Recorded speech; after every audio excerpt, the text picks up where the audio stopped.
اللہ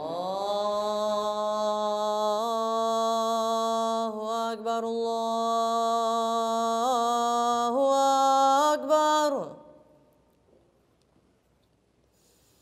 اللہ اکبر اللہ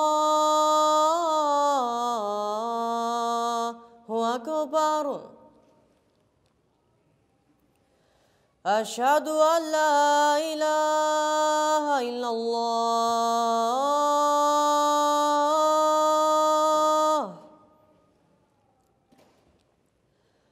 أشهد أن لا إله إلا الله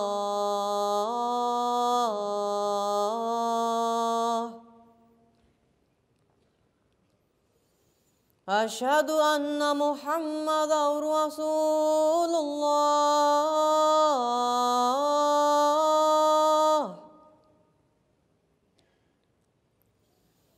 أشهد أن محمدًا رسول الله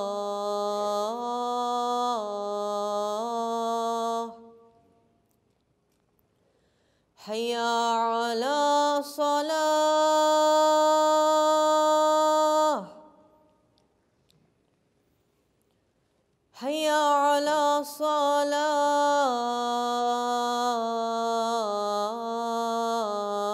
الصلاة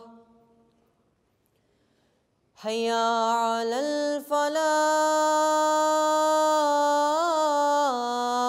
الفلاح حي على الفلاح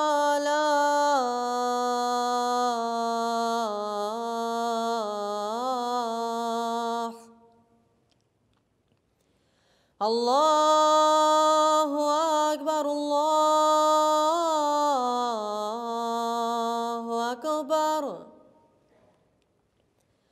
لا إله إلا الله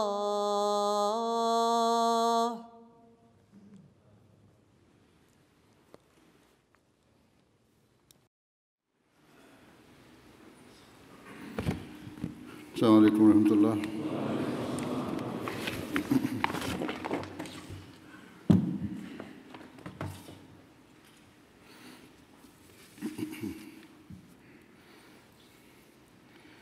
أشهد أن لا إله إلا الله وحده لا شريك له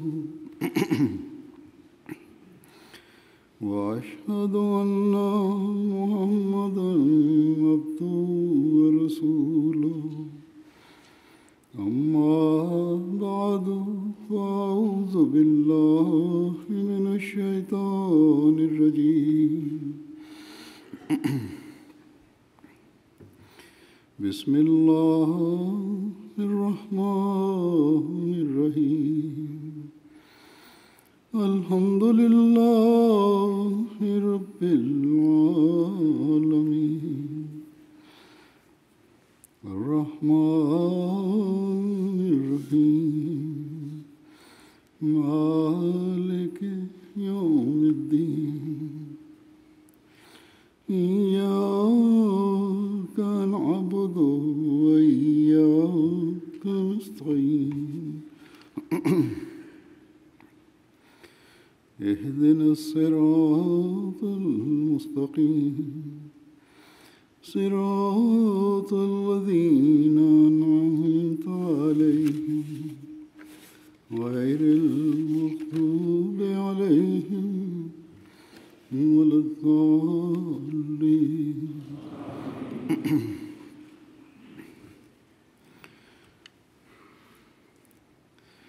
ہر شخص مردی عورت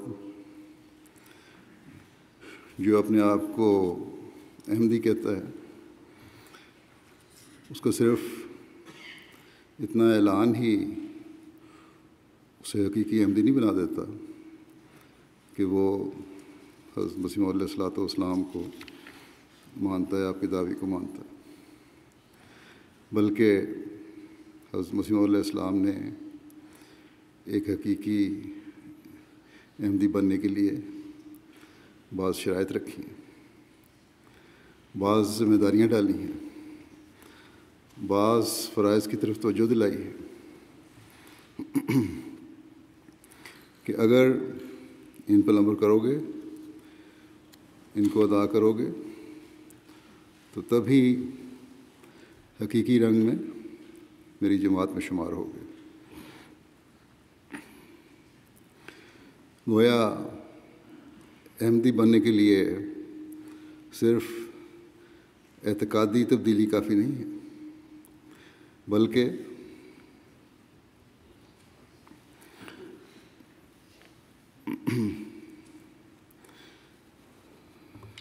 یا صرف اتنا اس بات پر اتفاق نہیں کر لینا کہ میرے والدین احمدی تھے تو میں بھی احمدی ہوں، یا میں نے حضرت مسیح علیہ السلام کے دعوی کو سچا مانا تو میں نے مان لیا اور میں احمدی ہوں۔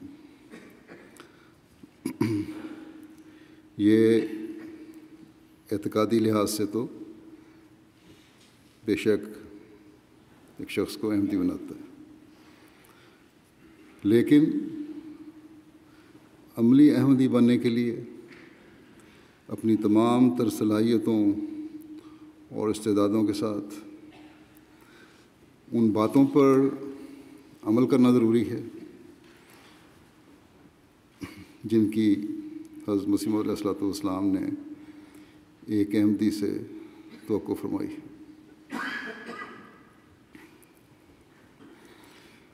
آپ نے بڑا واضح طور پر فرمایا کہ اگر تم اپنی تمام استعدادوں کے ساتھ ان باتوں پر عمل کرنے کی کوشش نہیں کر رہے تو پھر تمہارا دعویٰ صرف منہ کا دعویٰ ہے، زبانی باتیں ہیں۔ آپ نے فرمایا بیعت سے مراد خدا تعالیٰ کو جان سپرد کرنا ہے، اس سے مراد یہ ہے کہ ہم اپنی جان آج خدا تعالیٰ کے ہاتھ پیش دی۔ بس یہ کوئی معمولی کام نہیں ہے۔ جب ہم اپنی کوئی چیز کسی کو بیچتے ہیں تو پھر اس پر ہمارا کوئی حق نہیں رہتا، بلکہ جس کے پاس بیچی ہو وہ اس کا مالک بن جاتا ہے۔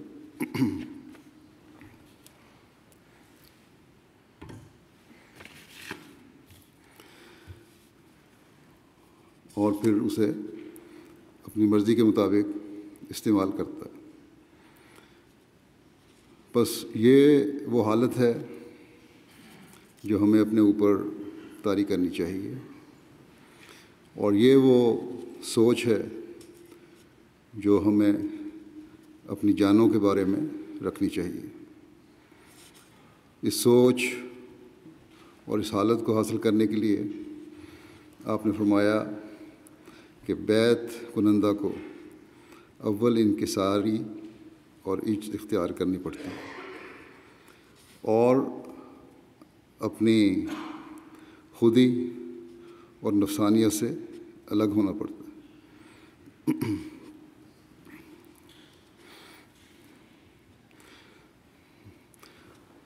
اب یہ حضرت مسیح علیہ السلام کے الفاظ ہیں کہ خودی اور نفسانیت سے الگ ہونا پڑتا ہے۔ بعض لوگوں میں خودی اور نفسانیت کی یہ حالت ہے کہ ایک عہدیدار نے دوسرے عہدیدار سے ناراض ہو کر ایک جگہ میری موجودگی کے باوجود مسجد میں نمازوں کے لیے حاضر نہیں ہوا، اس لیے کہ اس عہدیدار سے اس کے تعلقات ٹھیک نہیں تھے۔ خودی اور نفسانیت اس حد تک بڑھ گئی کہ خلافت کی بیعت کا دعویٰ تو ہے لیکن کوئی اس کا پاس نہیں۔ بس حضرت مسیح علیہ السلام فرماتے ہیں کہ اگر بیعت کی ہے تو خودی اور نفسانیت سے الگ ہونا پڑے گا۔ فرمایا کہ تب وہ نشو و نما کے قابل ہوتا ہے، لیکن جو بیعت کے ساتھ نفسانیت بھی رکھتا ہے، اسے ہرگز فیض حاصل نہیں ہوتا۔ زبانی دعویٰ تو ہے، ملیں گے تو بڑے احترام سے بھی ملیں گے، لیکن آپس میں رنجشوں کی وجہ سے اس بات کا بھی کوئی پرواہ نہیں کہ خلیفہ وقت پر موجود ہے اور اس کے پیچھے نمازیں پڑھنے جانا ہے، نہ کہ کسی عہدیدار کی خاطر مسجد میں آنا ہے، اور خود بھی عہدیدار۔ تو یہ حالت اگر ہو تو پھر ایسے احمدی ہونے کا کوئی فائدہ نہیں۔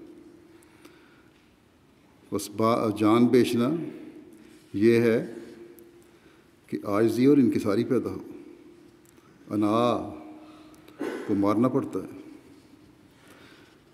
خودی اور نفسانیت سے الگ ہونا پڑتا ہے،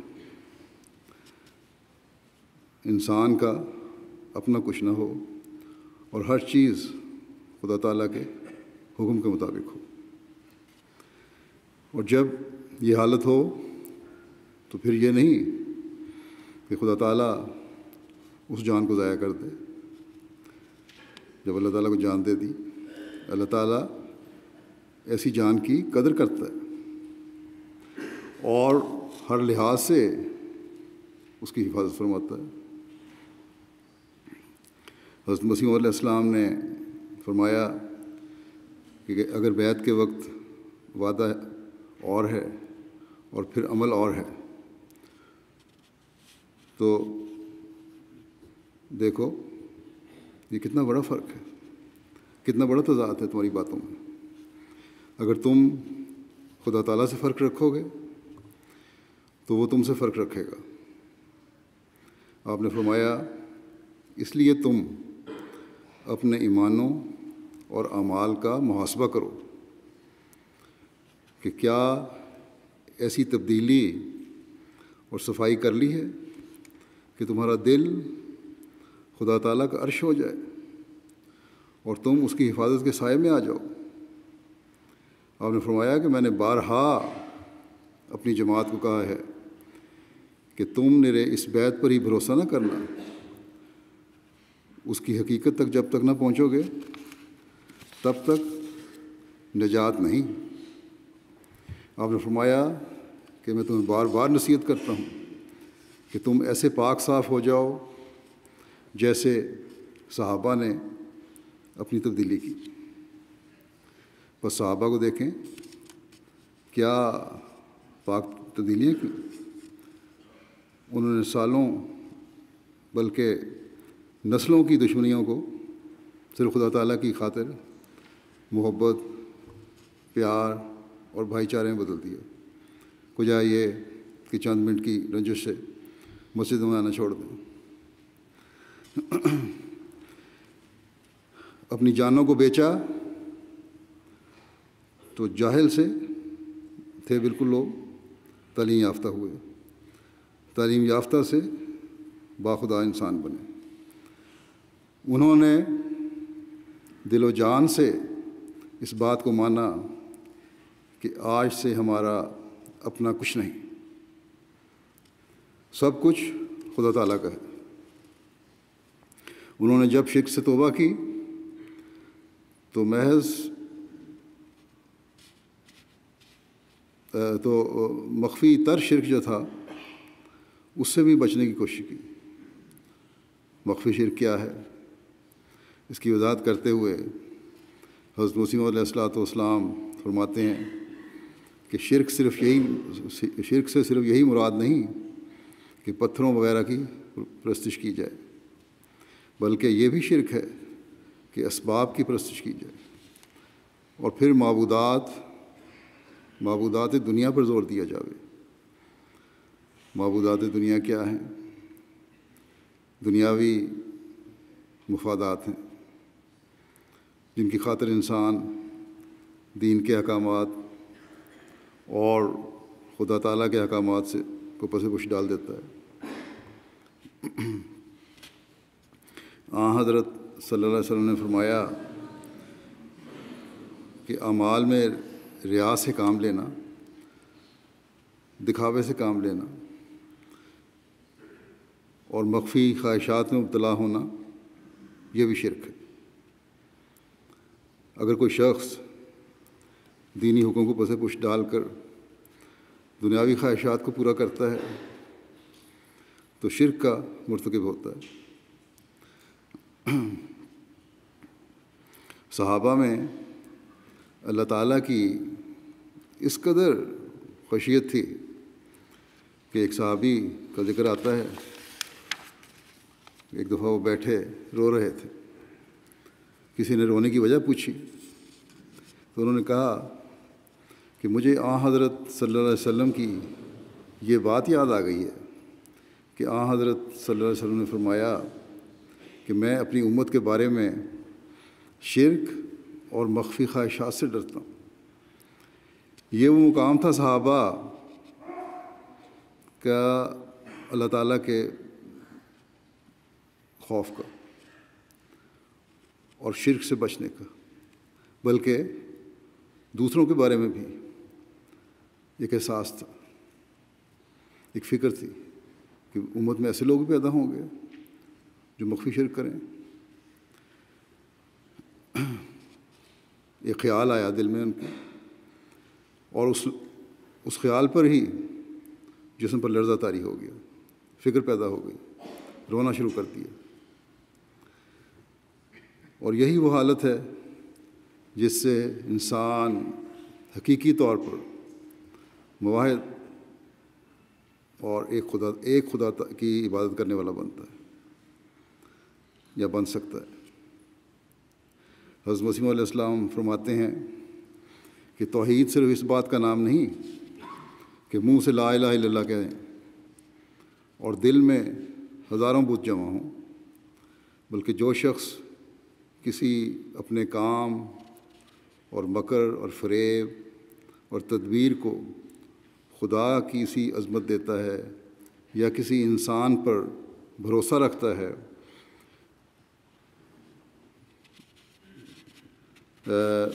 جو خدا تعالیٰ پر رکھنا چاہیے، یا اپنے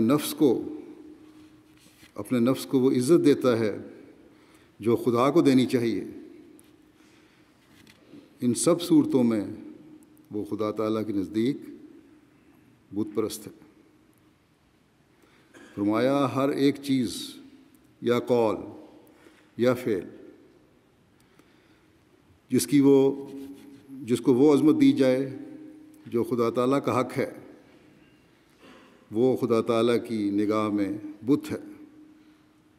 یاد رہے کہ حقیقی توحید جس کا اقرار خدا ہم سے چاہتا ہے اور جس کے اقرار سے نجات وابستہ ہے، یہ ہے کہ اللہ تعالیٰ کو اپنی ذات میں ہر ایک شرک سے، خواہ بت ہو، خواہ انسان ہو، خواہ سورج ہو یا چاند، یا اپنا نفس یا اپنی تدبیر اور مکر و فریب ہو، منزہ سمجھنا اور اس کے مقابل پر کوئی قادر تجویز نہ کرنا، کوئی رازق نہ ماننا اور کوئی معز اور مذل خیال نہ کرنا، کوئی عزت دینے والا اور کسی کو ذلیل کرنے والا کا خیال نہ کرنا کہ ان لوگوں سے میری عزت اور ذلت وابستہ ہے، بلکہ صرف اور صرف خدا تعالیٰ پہ ہی ان باتوں کا انحصار ہو۔ بس یہ چیز ہے جو اسلام کی بنیادی شرط ہے، جو احمدیت اور حقیقی اسلام کی بنیادی شرط ہے۔ کسی نے مجھے کہا کہ لوگ خلافت کو یا خلیفہ وقت کو اس حد تک اونچا مقام دے دیتے ہیں کہ گویا وہ شرک کی حد تک چلے گئے ہیں۔ واضح ہو کہ حضرت مسیح علیہ السلام حضرت صلی اللہ علیہ وسلم کی غلامی میں دنیا سے شرک ختم کرنے آئے تھے۔ بس یہ کسی طرح بھی ممکن نہیں کہ آپ کی سچی خلافت کسی بھی قسم کے شرک کو بڑھانے والی ہو یا ہوا دینے والی ہو۔ خلافت کا تو بنیادی کام ہی شرک کا خاتمہ اور توحید کا قیام ہے، اور اس مشن کی تکمیل کرنا ہے جس کے لیے حضرت مسیح علیہ الصلوۃ والسلام مبعوث ہوئے۔ اگر کوئی کسی شخص سے خلیفہ وقت کے عزت و احترام کے طریق سے ملنے سے یہ اثر لیتا ہے تو پھر اس کو سوچنا چاہیے بجائے رائے قائم کرنے کے کہ کہیں وہ بدزنی تو نہیں کر رہا۔ اس لیے اگر بدزنی ہے تو بدزنی کرنے والوں کو بدزنیوں سے بچنا چاہیے، اور اگر کوئی واقعی اس حد تک بڑھ گیا ہے کہ جہاں لوگوں میں اس کی وجہ سے یہ تاثر پیدا ہو کہ خلیفہ وقت نعوذ باللہ کو نعوذ باللہ شرک کی حد تک مقام دیا جا رہا ہے، تو اس کو استغفار بھی کرنی چاہیے اور احتیاط بھی کرنی چاہیے۔ نہ میں اسے پسند کرتا ہوں اور نہ کبھی کیا ہے، نہ میرے سے پہلے خلفاء نے کیا ہے، اور نہ انشاءاللہ آئندہ آنے والے خلفاء کبھی یہ پسند کر سکتے ہیں کہ ان کی ذات کی کوئی اہمیت ہے۔ ہاں، خلافت کا احترام قائم کرنا خلیفہ وقت کا کام ہے، اور وہ اس کی ذمہ داری ہے اور وہ کرے گا، اور اس لیے کرے گا کہ اللہ تعالیٰ کے وعدوں کے مطابق اور آن حضرت صلی اللہ علیہ وسلم کی پیشگوئی کے مطابق خلافت کے ذریعے توحید کا پیغام دنیا میں پھیلنا ہے اور دنیا سے شرک کا خاتمہ ہونا ہے۔ بس بعض کچے دماغوں میں جو ایسے خیالات تربیت کی کمی کی وجہ سے ابھرتے ہیں، وہ انہیں اپنے ذہنوں سے نکال دیں۔ توحید کے قیام کی کوشش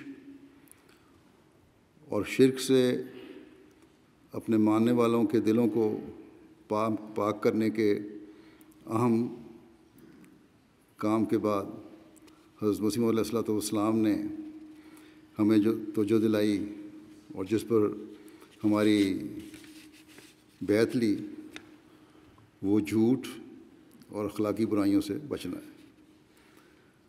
اللہ تعالیٰ قرآن کریم میں فرماتا ہے کہ فاجتنبوا الرجس من الاوثان واجتنبوا قول الزور، بس بتوں کی پلیتی سے اعتراض کرو اور جھوٹ کہنے سے بچو۔ حضرت مسیح علیہ الصلوۃ والسلام اس کی وضاحت کرتے ہوئے فرماتے ہیں کہ قرآن کریم نے جھوٹ کو بھی ایک نجاست اور رجس قرار دیا ہے، گندی چیز قرار دی ہے، ناپاک چیز قرار دی ہے۔ دیکھو، اور فرماتے ہیں دیکھو، یعنی اس آیت میں جھوٹ کو بت کے مقابل رکھا ہے، اور حقیقت میں جھوٹ بھی ایک بت ہی ہے، ورنہ کیوں سچائی کو چھوڑ کر دوسری طرف جاتا ہے؟ جب بت کے نیچے کوئی حقیقت نہیں ہوتی، جیسے بت کے نیچے کوئی حقیقت نہیں ہوتی، اسی طرح جھوٹ کے نیچے بجوز ملمہ سازی کے اور کچھ بھی نہیں ہوتا۔ صرف جھوٹ کے نیچے ایک بناوٹ ہوتی ہے، ایک ظاہری الفاظ کو شوگر کوٹ کر کے پیش کیا جاتا ہے، یا کوئی تحریر ہے تو اس کو پیش کیا جاتا ہے، اس طرح خوبصورت کر کے دکھایا جاتا ہے، اندر اسے کچھ بھی نہیں ہوتا۔ پھر آپ فرماتے ہیں کہ جھوٹ بھی ایک بت ہے جس پر بھروسہ کرنے والا خدا پر بھروسہ چھوڑ دیتا ہے، سو جھوٹ بولنے سے خدا بھی ہاتھ سے جاتا ہے۔ بس اگر توحید کا دعویٰ ہے، اگر خدا تعالیٰ کی عبادت کا دعویٰ ہے، اگر حقیقی مسلمان بننے کا دعویٰ ہے، تو پھر جھوٹ کو اپنے اندر سے ہمیں نکالنا ہوگا اور جھوٹے کو بھی نکالنا ہوگا۔ بعض لوگ معمولی باتوں پر غلط بیانی سے کام لے لیتے ہیں، یہ ایک مومن کی شان نہیں ہے۔ یہ نہیں سمجھنا چاہیے کہ بعض چھوٹی چھوٹی غلط بیانیاں جھوٹ نہیں ہیں، یہ جھوٹ ہیں اور توحید سے دور لے جانے والی ہیں۔ بہت سے آپس کے مسائل ہیں، جھگڑے ہیں، ایسی باتیں ہیں جن میں انسان جھوٹ سے کام لے کر اپنے حق میں بعض فیصلے کروا لیتا ہے۔ حضرت صلی اللہ علیہ وسلم نے کس باریکی سے جھوٹ سے ہوشیار فرمایا ہے، اگر انسان اس پر غور کرے تو رونگٹے کھڑے ہو جاتے ہیں۔ آپ صلی اللہ علیہ وسلم نے فرمایا کہ جس نے کسی چھوٹے بچے کو کہا کہ آؤ میں تمہیں کچھ دیتا ہوں اور پھر وہ اسے دیتا کچھ نہیں، تو یہ جھوٹ میں شمار ہوگا۔ گویا کہ مذاق میں بھی جو جھوٹ ہے وہ بھی جھوٹ ہے۔ پھر آپ نے فرمایا کہ جھوٹ گناہ اور فسق و فجور کی طرف لے جاتا ہے، اور فسق و فجور جہنم کی طرف۔ فسق و فجور کا مطلب یہ ہے کہ سچائی سے بہت دور ہٹنے والا اور انتہائی گناہ کرنے والا۔ بس ہمیں ہر وقت اپنے جائزے لینے چاہیے کہ ہم سچائی کے کس اعلیٰ معیار پر قائم ہیں، یا سچائی کے اس اعلیٰ معیار پر قائم ہیں جو حضرت صلی اللہ علیہ وسلم نے بیان فرمایا، جس کے بارے میں آپ نے یہ فرمایا کہ جنت کی طرف لے جاتی ہے۔ پھر ایک برائی حضرت مسیح علیہ السلام نے خاص طور پر بیان فرمائی ہے، اپنے ماننے والوں کو اس سے بچنے کی خاطر خاص طور پر نصیحت فرمائی ہے، بلکہ بیعت کی شرائط میں سے بھی ہے، وہ زنا ہے۔ اب زنا صرف ظاہری زنا نہیں ہے، جو غلط ظاہری جنسی تعلقات کی وجہ سے زنا ہوتا ہے، بلکہ آپ نے فرمایا کہ اللہ تعالیٰ جو فرماتا ہے کہ وَلَا تَقْرَبُوا الزِّنَا، یعنی زنا کے قریب مت جاؤ، یعنی ایسی تقریبوں سے دور رہو، ایسی کوئی بھی ایسے موقع سے دور رہو جس سے یہ خیال بھی دل میں پیدا ہو سکتا ہو، عملاً نہیں بلکہ خیال بھی دل میں پیدا ہوتا ہو، اور ان راہوں کو اختیار نہ کرو، فرمایا، اور ان راہوں کو اختیار نہ کرو جن سے اس گناہ کے وقوع کا اندیشہ ہو، کوئی بھی امکان ہو، کوئی بھی خطرہ ہو کہ زنا کی طرف جا سکتا ہے انسان۔ آج کل کے زمانے میں ٹی وی ہے، انٹرنیٹ ہے، اس پر ایسی غلط قسم کی فلمیں دکھائی جاتی ہیں جن میں کھلے عام زنا کی تحریک کی جاتی ہے۔ بس ایسی چیزوں سے بچنا ہر احمدی کا کام ہے۔ کئی گھروں میں اس وجہ سے لڑائی جھگڑے ہیں، کئی گھر اس وجہ سے ٹوٹ رہے ہیں یا ٹوٹ چکے ہیں کہ خامد جو ہے بیٹھا ہے فلمیں دیکھ رہا ہے یا انٹرنیٹ پر بیٹھا ہوا ہے اور غلط سوچیں پیدا ہو رہی ہیں۔ کئی نوجوان اس وجہ سے برباد ہو رہے ہیں اور غلط صحبت میں پڑ رہے ہیں، کیونکہ ننگی اور غلط فلموں کو دیکھنے کی عادت ہے۔ یہ نام نہاد ترقی یافتہ معاشرہ اس کو آزاد خیالی اور ترقی سمجھتا ہے، لیکن ہم نے اپنے آپ کو ان برائیوں سے بچانا ہے۔ خود یہ لوگ اب کہتے ہیں کہ اس کے نقصانات ہیں، اور خود آپ انفارمیشن اگر لیں جا کے پورنوگرافی کی فلموں کی تو اس میں آپ کو مل جائے گا کہ زنا کی طرف لے جا رہا ہے، ڈومیسٹک وائلنس کی طرف لے کے جا رہی ہے، اور غلط تعلقات ہو رہے ہیں، بچوں سے زیادتی کے واقعات ہو رہے ہیں، اور یہ سب ان گندی فلموں کی وجہ سے ہو رہا ہے۔ حضرت مسلم نے فرمایا کہ خیال بھی دل میں نہ آئے، اگر خیال بھی دل میں آتا ہے اس چیز سے بچو۔ تو اب یہ ثابت ہو رہا ہے کہ ان چیزوں کو دیکھنے سے یہ سب کچھ غلط ہو رہا ہے۔ بس ایک احمدی کو خاص طور پر ان چیزوں سے بچنا چاہیے۔ پھر ایک حقیقی احمدی بننے کے لیے حضرت مسیح علیہ الصلوۃ والسلام نے ہر قسم کے ظلم سے بچنے کی طرف بھی خاص طور پر دلائی۔ آپ نے فرمایا کہ اگر میری طرف منسوب ہونا ہے تو پھر کسی شرارت اور ظلم اور فساد اور فتنے کا خیال بھی دل میں نہ لاؤ۔ حضرت صلی اللہ علیہ وسلم سے سوال کیا گیا کہ سب سے بڑا ظلم کون سا ہے؟ تو آپ صلی اللہ علیہ وسلم نے فرمایا کہ سب سے بڑا ظلم یہ ہے کہ کوئی شخص اپنے بھائی کے حق میں سے ایک ہاتھ زمین دبا لے، یعنی قبضہ کر لے اس پہ۔ اس زمین کا ایک کنکر بھی جو ہے، ایک چھوٹا سا ٹکڑا جو دو انگلیوں میں آ جاتا ہے، جو اس نے ظلم کی وجہ سے لیا ہوگا، قبضہ کیا ہوگا کسی چیز کو، چھوٹی سے چھوٹی چیز بھی، تو اس کے نیچے کی زمین کے تمام طبقات، یعنی اس کے نیچے کی زمین کی جتنی تہیں ہیں زمین کی، ان کے توق بنا کر اسے گلے میں ڈال دیا جائے گا جب اس کا حساب کتاب ہوگا۔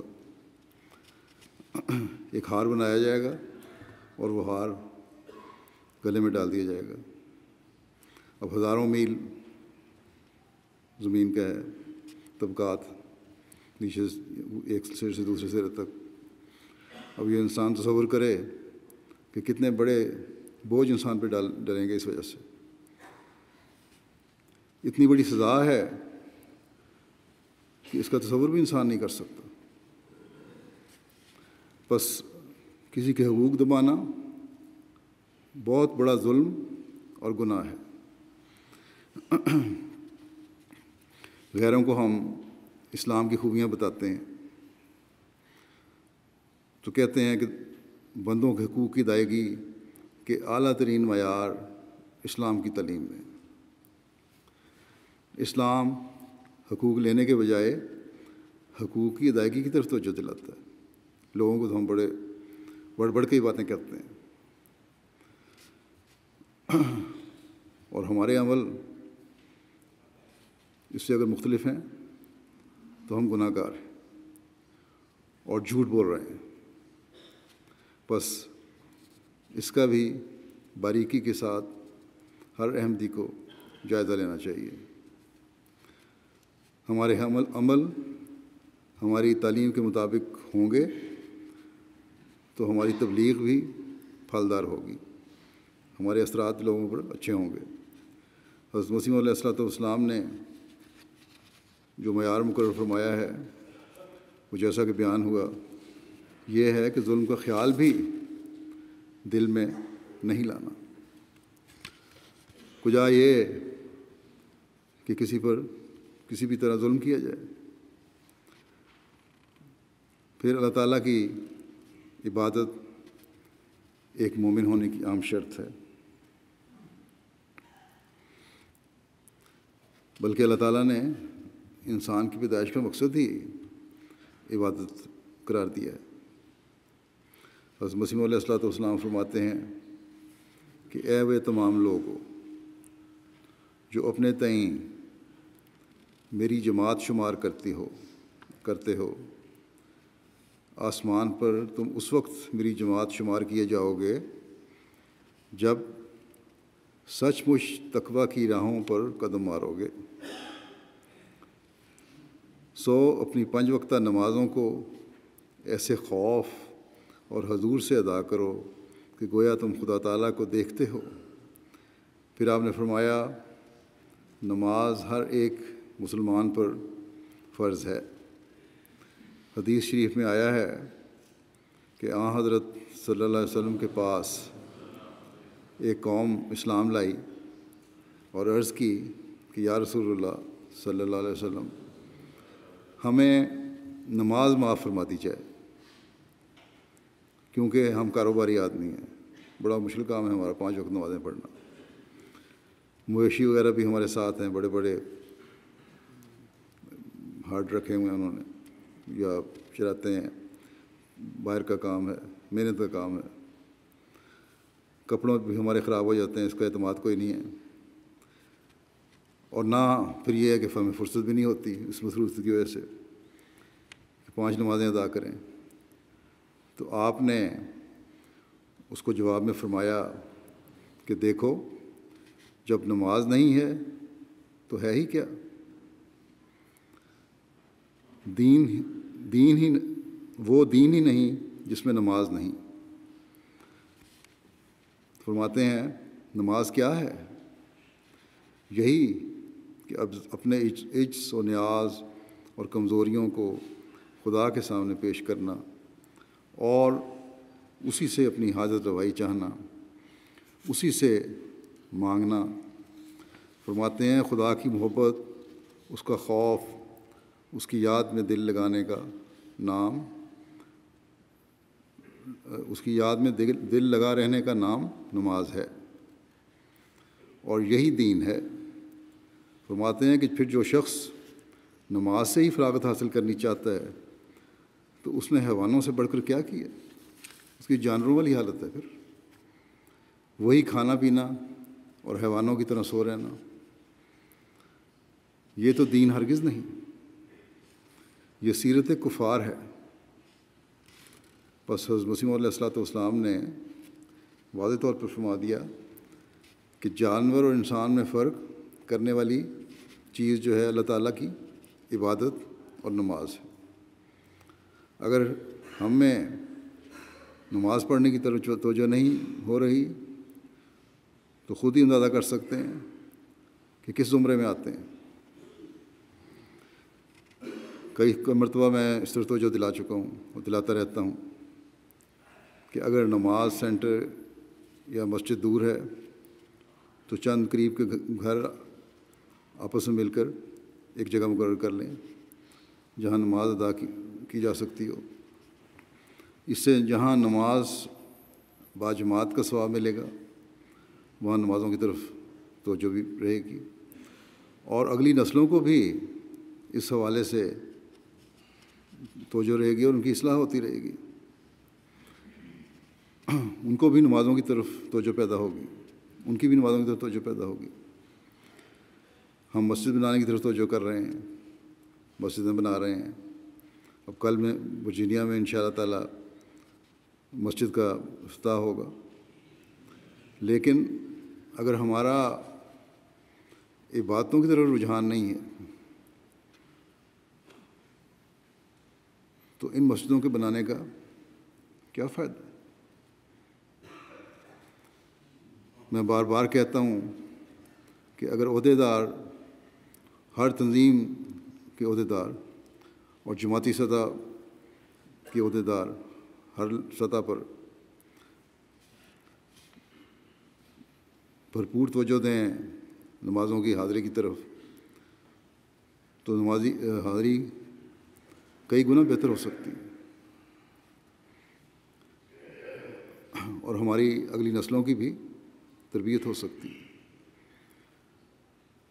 نماز کی اہمیت کے بارے میں حضرت صلی اللہ علیہ وسلم کا ایک ارشاد ایسا ہے جو یقیناً ہمارے دلوں کو ہلا دینے والا ہے۔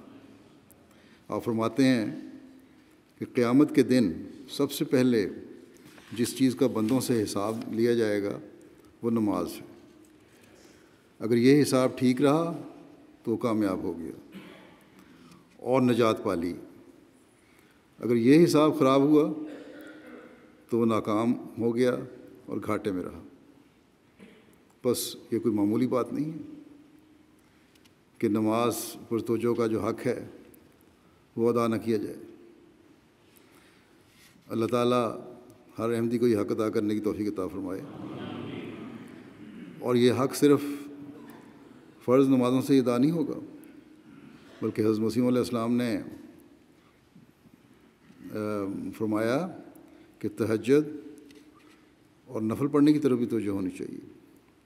اور حضرت صلی اللہ علیہ وسلم کا ارشاد ہے کہ تمہارے فرائض نمازوں میں جو کمی رہ جاتی ہے، بعض وقت کمی رہ جاتی ہے، اللہ تعالیٰ انہیں نفلوں کے ذریعے سے پوری فرما دیتا ہے، اگر نفلوں کی عادت ہو تو۔ پس نوافل اور تہجد کی ادائیگی بھی اہم چیز ہے، اس کی طرف توجہ ہونی چاہیے۔ پھر ایک انتہائی ضروری بات جس پر ہر احمدی کو نظر رکھنی چاہیے، وہ اللہ تعالیٰ سے اپنے گناہوں کی معافی مانگنے کی طرف مستقل توجہ ہے۔ انسان کمزور ہے، بعض دفعہ غلطیوں سے بچنے کی کوشش کے باوجود غلطیاں ہو جاتی ہیں، اور اللہ تعالیٰ ایسا نہیں ہے کہ صرف اپنے بندوں کی غلطیوں کو پکڑنے والا ہے اور سزا دینے والا ہے یا انہی پر نظر رکھی ہوئی ہے اس نے، بلکہ اللہ تعالیٰ نے ان غلطیوں کی معافی اور آئندہ ان سے بچنے کا طریقہ بھی ہمیں بتایا ہے، اور وہ ہے استغفار۔ حضرت صلی اللہ علیہ وسلم نے فرمایا کہ اللہ تعالیٰ ایسا نہیں کہ لوگوں کو عذاب دے جب کہ وہ استغفار کر رہے ہوں۔ لوگ استغفار کر رہے ہیں تو چند بھی استغفار کرنے والے ہوں تو بہت ساروں کو کی سزا معاف ہو جاتی ہے، ان کی وجہ سے وہ دوسرے بھی بچائے جاتے ہیں۔ حضرت مسیح علیہ الصلوۃ والسلام اس بارے میں فرماتے ہیں کہ بعض آدمی ایسے ہیں کہ ان کو گناہ کی خبر نہیں ہوتی، اور بعض ایسے ہیں کہ ان کو گناہ کی خبر ہوتی ہے بعض کو، اور بعض ایسے ہیں کہ ان کو گناہ کی خبر بھی نہیں ہوتی۔ اس لیے اللہ تعالیٰ نے ہمیشہ کے لیے استغفار کا التزام کروایا ہے، خبر ہو یا نہ ہو استغفار کرتا رہے انسان۔ کوئی پتہ نہیں کس وقت کیا غلطی ہو رہی ہے، انجانے میں گناہ ہو جاتے ہیں۔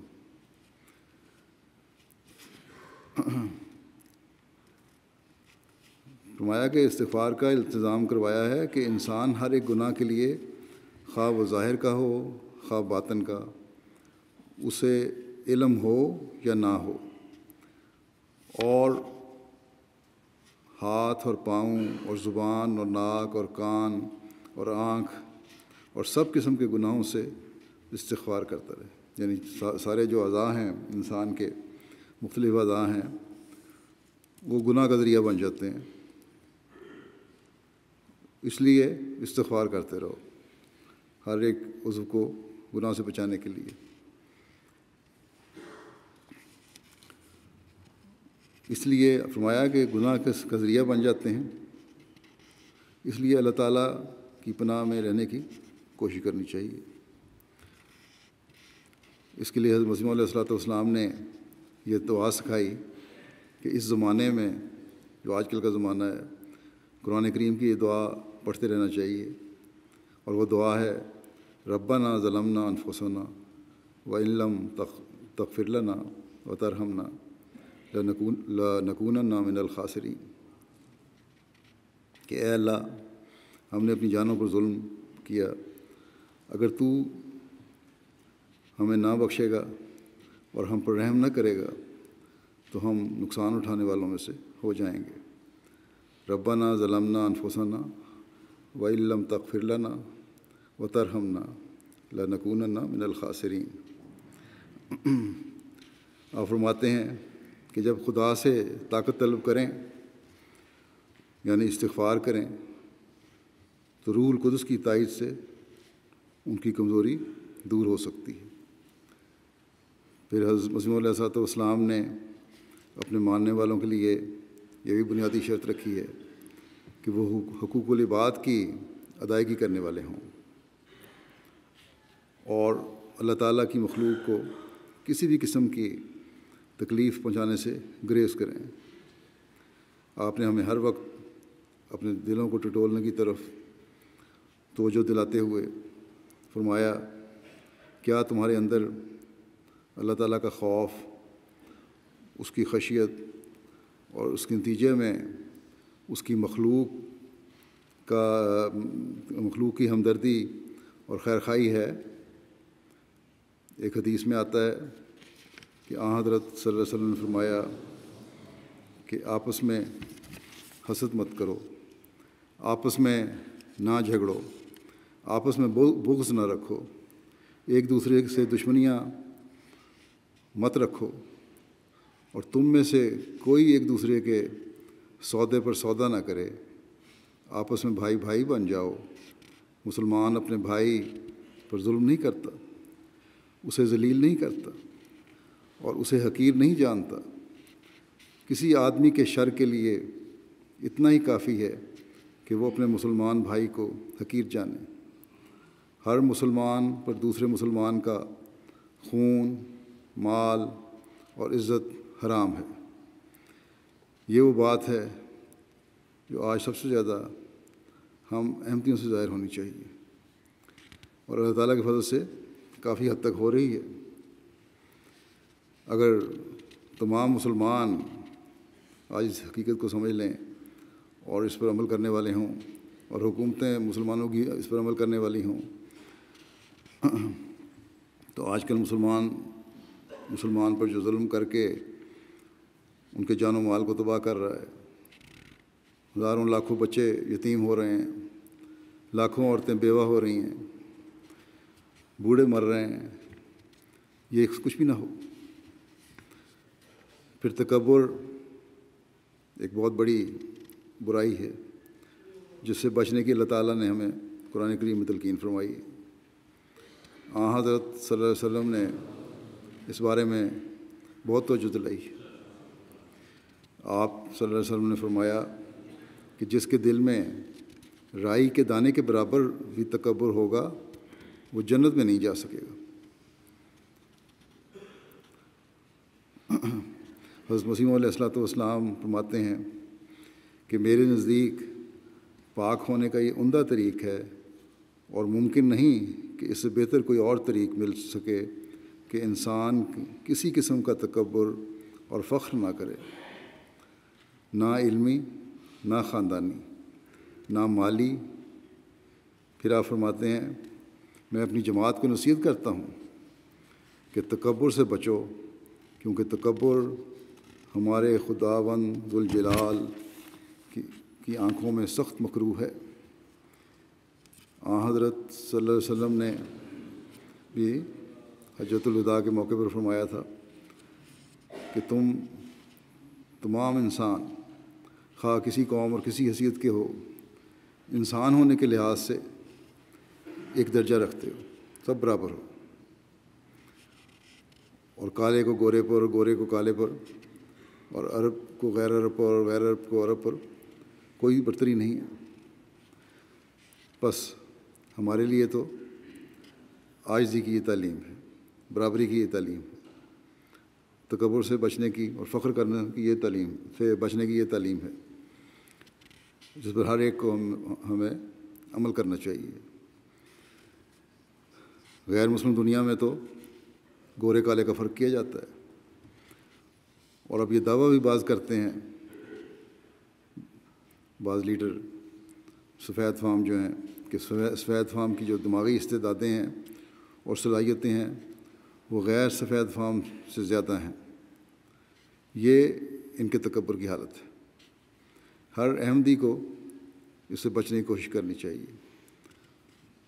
دو مختلف مواقع پر میرے ساتھ مجالس میں لڑکیوں کی طرف سے یہ اظہار کیا گیا ہے یہاں امریکہ کی، کہ جماعت میں بعض قسم کا نسلی امتیاز ہے۔ اگر کسی بھی وجہ سے نوجوان نسل میں یہ خیال پیدا ہو رہا ہے تو انتہائی غلط ہے۔ لجنہ کو بھی، خدام کو بھی، انصار کو بھی، اور جماعتی تربیتی نظام کو بھی اس بات کا جائزہ لینا چاہیے کہ یہ سوال کیوں اٹھ رہے ہیں، اور اگر اس میں کوئی حقیقت ہے تو حکمت سے اور پیار سے یہ خیالات اور احساسات دور کرنے کی کوشش کرنی چاہیے اور تربیت بھی کرنی چاہیے۔ کسی بھی تنظیم اور عہدیدار کو جلد بازی سے اس بارے میں کام لینے یا فیصلہ کرنے کی ضرورت نہیں ہے۔ یا اس جستجو میں نہ پڑ جائے کس نے کہا اور کس نے نہیں کہا، بلکہ یہ دیکھیں کہ کیا حقیقت ہے یا نہیں ہے۔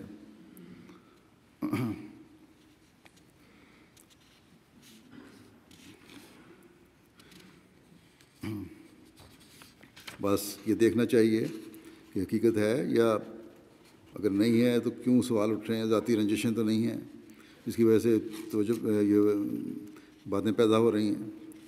بہرحال جو بھی وجہ ہے، پیار اور حکمت سے اس برائی کو ہمیں اپنے اندر سے نکالنا چاہیے۔ یہاں جس بچی نے مجھے یہ کہا تھا، اسے بھی میں نے یہی کہا ہے کہ مجھے تفصیل لکھ کر بھیجے کہ کس وجہ سے یہ احساس تمہارے اندر پیدا ہوا ہے کہ جماعت میں نسلی امتیاز پیدا ہو رہا ہے۔ بہرحال یہ بھی تکبر کی ایک قسم ہے، اور ہم نے ہر قسم کے تکبر سے بچنا ہے۔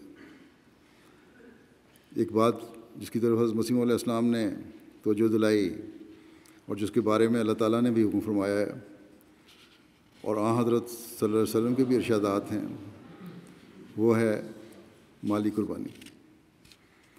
اللہ تعالیٰ کے فضل سے دنیا بھر کی جماعتیں مالی قربانیوں میں بڑھ رہی ہیں۔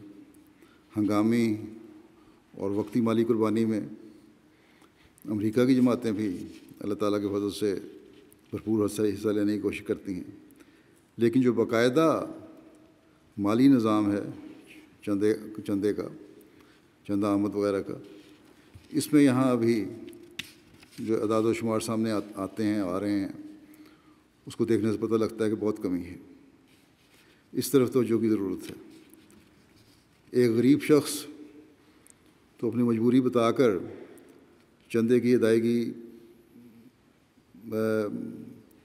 کم کرنے یا شرح کم کرنے کی طرف کے لیے کہہ سکتا ہے، اجازت لے سکتا ہے، لیکن جو اچھی آمد کے لوگ ہیں ان کو اپنے جائزے لینے چاہیے، انہیں کہ وہ اپنی آمد کے مطابق چندہ دے رہے ہیں یا نہیں۔ صرف یہ نہیں کہ جس طرح ٹیکس دینے کے لیے بہت ساری کٹوتیاں کر لیتے ہیں، چندے کے لیے بھی کر لیں، اپنی آمد کو دیکھیں، کیونکہ یہ چندے کا معاملہ خدا تعالیٰ کے ساتھ معاملہ ہے۔ سیکٹری مال کو یا نظام کو تو پتہ نہیں ہے کہ کسی کی آمد کیا ہے جس پہ وہ چندہ دے رہا ہے، لیکن خدا تعالیٰ کو تو پتہ ہے، وہ تو دلوں کا حال جانتا ہے۔ اگر صحیح شرح سے چندہ دینا شروع کریں تو میں سمجھتا ہوں کہ مساجد کی تعمیر اور دوسرے جماعتی کاموں کے لیے پھر بہت کم علیحدہ تاریخ کرنی پڑے گی۔ بس اس لحاظ سے اپنے جائزے لیں اور اپنے چندہ عام کے بجٹ کو دوبارہ جائزے لے کر لکھوائیں جنہوں نے کم لکھوائے ہوئے ہیں۔ میں مختلف ملکوں کے ناموبائن کے واقعات بھی بیان کرتا رہتا ہوں کہ کس طرح وہ احمدیت قبول کرنے کے بعد اپنے اندر تبدیلیاں پیدا کر رہے ہیں، روحانی تبدیلیاں ہی پیدا کر رہے ہیں، عملی طور پر عبادتوں کی طرف توجہ کر رہے ہیں، اور مالی قربانیوں کی بھی اہمیت کو سمجھ رہے ہیں، اور پھر اللہ تعالیٰ بھی ان کی باوجود غربت کے ان کو ان کے لحاظ سے مالی کشائش عطا فرما رہا ہے، اور اس وجہ سے وہ اپنے ایمان اور اخلاص میں بڑھ رہے ہیں۔ قربانی کا لفظ ہی کوئی معنی ہی یہی ہیں قربانی کے، واضح طور پر یہ اپنے معنی دیتا ہے قربانی کا لفظ کہ اپنے آپ کو تکلیف میں ڈال کر کوئی کام کرنا، اور یہاں تکلیف میں ڈال کر اللہ تعالیٰ کے دین کی ضروریات کے لیے دینا۔ بس جو صرف اپنی سہولت سے تھوڑا بہت دے کر سمجھتے ہیں کہ ہم نے قربانی کی، وہ قربانی نہیں ہے۔ نہ ہی ایسے لوگوں کا کوئی اللہ تعالیٰ پر احسان ہے۔ اگر وہ نہ بھی دیں گے تو بھی اللہ تعالیٰ دین کی ضروریات پورا کرنے کے سامان کر دے گا، اور کرتا رہتا ہے اور کر رہا ہے اور کرتا رہے گا انشاءاللہ۔ بس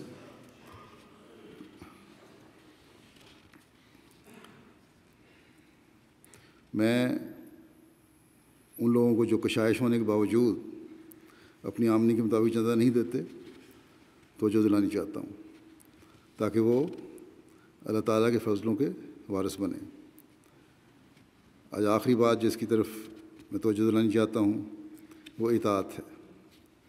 قرآن کریم میں بے شمار جگہ پر اللہ اور رسول کی اطاعت کو حکم آیا ہے، اور پھر اولی الامر کی اطاعت کا بھی حکم ہے۔ اگر حضرت مسیح علیہ السلام نے پھر اپنی شرط بیعت میں بھی اطاعت کے بارے میں شرط رکھی ہے، شرائط بیعت میں شرط رکھی ہے کہ اطاعت در معروف کے اقرار پر مرتے دم تک قائم رہیں گے۔ ہمارے عہدوں میں مختلف تنظیموں کے جو عہد ہیں یہ الفاظ ہیں کہ خلیفہ وقت جو بھی معروف فیصلہ کریں گے اس کی پابندی کرنی ضروری سمجھوں گا۔ بعض ٹیڑھے مزاج کے لوگ یا منافقانہ سوچ رکھنے والے لوگ یہ کہتے رہتے ہیں کہ معروف فیصلہ پر عہد ہے، اور بعض فیصلہ یہ کہتے ہیں کہ بعض خلیفہ وقت کے فیصلے معروف نہیں ہوتے، یا بعض ان کی نظر میں معروف نہیں ہیں، یہ تعویلیں پیش کر دیتے ہیں۔ مختلف جگہوں پر دنیا میں ہے یہ سوچ۔ اگر ایک دو ہی ہوں شاید لاکھ میں سے ایک ہو، لیکن اس سوچ کا رد ضروری ہے، کیونکہ نوجوان نسل کو زہر آلود کرتی ہے پھر یہ سوچ۔ اگر اس طرح پر کوئی خود معروف فیصلے کی تشریح کرنے لگ جائے تو پھر جماعت کی عبادت قائم نہیں رہ سکتی۔ تو اس بات پر بحث شروع ہو جائے گی کہ کیا معروف ہے اور کیا غیر معروف ہے۔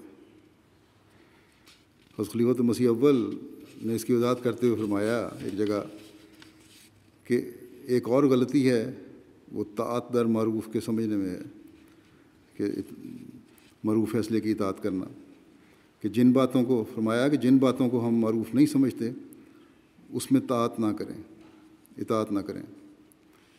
آپ فرماتے ہیں کہ یہ لفظ نبی کریم صلی اللہ علیہ وسلم کے لیے بھی آیا ہے قرآن کریم میں، اور قرآن کریم میں آتا ہے کہ ولا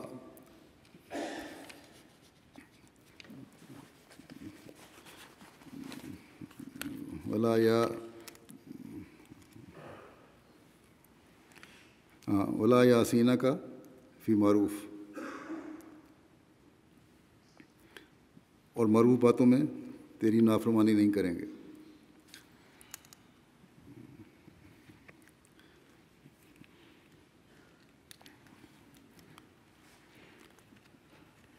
آپ فرماتے ہیں کہ کیا اب ایسے لوگوں نے حضرت محمد رسول اللہ صلی اللہ علیہ وسلم کے ایوب کی کوئی فہرست بنا لی ہے کہ کون سا آپ صحیح بات کہیں گے اور کون سی غلط کہیں گے؟ حضرت مسیح علیہ السلام یامر بالمعروف کی تفسیر میں فرماتے ہیں کہ یہ نبی ان باتوں کا حکم دیتا ہے جو خلاف عقل نہیں ہیں، یعنی معروف باتیں وہ ہیں جو خلاف عقل نہیں ہیں اور قرآن کریم کے حکم کے مطابق بھی ہیں وہ۔ پھر ایک حدیث میں واقعہ آیا کہ ایک جگہ ایک قافلہ بھیجا حضرت صلی اللہ علیہ وسلم نے، وہاں ایک جگہ پہنچ کر وہاں لوگوں نے آگ جلائی، تو امیر جو قافلہ تھا اس نے ادراہ مذاق کہہ دیا کہ اس آگ میں اگر میں تمہیں کودنے کا حکم دوں تو کود جاؤ گے۔ لوگوں نے، بعض نے کہا بالکل غلط چیز ہے، یہ تو خودکشی ہے، بعض نے کہا امیر کی اطاعت ضروری ہے، لیکن بہرحال بعد میں اس نے کہا میں مذاق کر رہا تھا، معاملہ ختم ہو گیا۔ واپس پہنچے مدینے تو حضرت صلی اللہ علیہ وسلم کو جب یہ واقعہ بتایا تو آپ نے فرمایا کہ عمراء میں سے جو شخص تمہیں اللہ تعالیٰ کی نافرمانی کا حکم دے اس کی اطاعت نہ کرو۔ یہ ہے معروف کی تفصیل کہ جو اللہ کا حکم ہے اس کے خلاف اگر حکم ہے تو وہ معروف نہیں ہے، لیکن جو اللہ اور اس کے رسول کے احکامات ہیں ان کے مطابق حکم ہے تو وہ معروف ہے۔ اور بس واضح ہو گیا یہ کہ طاعت در معروف یا معروف فیصلہ جس کی پابندی ضروری ہے وہ اللہ تعالیٰ کے احکامات ہیں اور پھر اس کے رسول کے احکامات ہیں۔ بس جب تک حقیقی خلافت قائم ہے اور حضرت صلی اللہ علیہ وسلم کی پیشگوئی کے مطابق یہ انشاءاللہ قائم رہنی ہے، تو کبھی بھی اللہ تعالیٰ یہ خلافت جو ہے اللہ تعالیٰ اور اس کے رسول کے حکموں کے خلاف فیصلہ نہیں کرے گا. جو قرآن اور سنت ہے اس کے مطابق ہی چلے گا. یہ الفاظ اطاعت در معروف یا معروف فیصلہ کی اطاعت کرنا حضرت صلی اللہ علیہ وسلم کے لیے بھی اللہ تعالیٰ نے قرآن کریم میں استعمال کیے، جیسا کہ بیان ہوا. حضرت مسیح علیہ الصلوۃ والسلام نے بھی اپنی شرائط بیعت میں اس کو رکھا ہے، اور خلافت احمدیہ میں بھی ہر عہد میں یہ شامل کیا گیا ہے.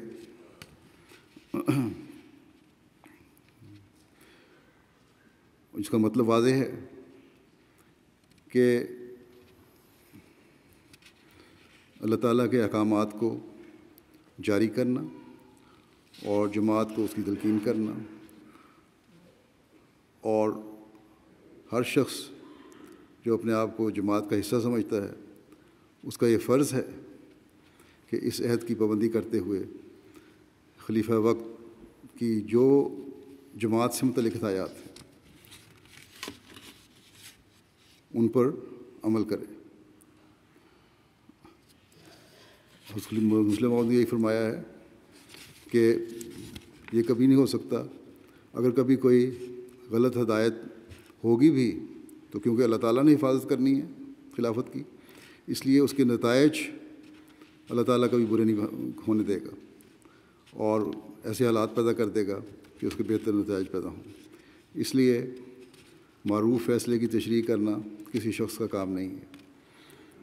معروف فیصلہ وہ ہے جو قرآن کے مطابق ہے اور سنت کے مطابق ہے اور حدیث کے مطابق ہے اور اس زمانے کے حکم عدل کے احکامات کے مطابق ہے، اور وہ یہی وہ ذریعہ ہے جس سے جماعت کی وحدت قائم رہ سکتی ہے، اور یہی وہ مقصد ہے جس کے لیے حضرت مسیح علیہ الصلوۃ والسلام مبعوث ہوئے تھے کہ وحدت پیدا کی جائے اور مخلصین اور اطاعت گزار لوگوں کی ایک جماعت پیدا ہو. ورنہ حضرت مسیح علیہ السلام نے واضح فرمایا ہے کہ مجھے تعداد بڑھانے سے کوئی غرض نہیں ہے کہ ایسے لوگوں کی تعداد بڑھاتے رہوں جو شامل ہوتے رہیں میرے، جو اطاعت کرنا نہ جانتے ہیں. آپ نے فرمایا کہ اگر میری طرف منسوب ہونے والوں اور میری بیعت میں آنے والوں کی اصلاح نہیں ہوتی اور وہ اللہ اور اس کے رسول کے تعلیم کے مطابق اپنی زندگیاں نہیں گزارتے تو ایسی بیعت بے فائدہ ہے. بس ہمارے احمدی ہونے کا فائدہ تبھی ہے جب ہم اس حقیقت کو سمجھ کر اس پر عمل کرنے کی کوشش کریں، اپنی تمام تر صلاحیت کے ساتھ کوشش کریں. حضرت مسیح علیہ الصلوۃ والسلام فرماتے ہیں کہ اطاعت کوئی چھوٹی سی بات نہیں ہے اور سہل امر نہیں ہے، یہ کوئی اتنا آسان کام نہیں ہے، یہ بھی ایک موت ہوتی ہے. جو شخص پورے طور پر اطاعت نہیں کرتا وہ اس سلسلے کو بدنام کرتا ہے. آپ فرماتے ہیں کہ میں نے بارہا اپنی جماعت کو کہا ہے کہ تم میرے اس بیعت پر ہی بھروسہ نہ کرنا، اس کی حقیقت تک جب تک نہیں پہنچو گے، یعنی بیعت کی حقیقت تک، تب تک نجات نہیں. اللہ تعالیٰ ہم سب کو اسلام کی حقیقی تعلیم کو سمجھتے ہوئے اس پر عمل کرنے کی توفیق عطا فرمائے. حضرت مسیح علیہ الصلوۃ والسلام کی بیعت میں آنے کے حق کو ادا کرنے والے ہم ہوں اور ہمیشہ خلافت سے مکمل اطاعت کے ساتھ وابستہ رہیں اور خلیفہ وقت کے تمام معروف فیصلوں پر سچے دل کے ساتھ اور کامل اطاعت کے ساتھ عمل کرنے والے ہوں. اللہ تعالیٰ سب کو اس کی توفیق دے.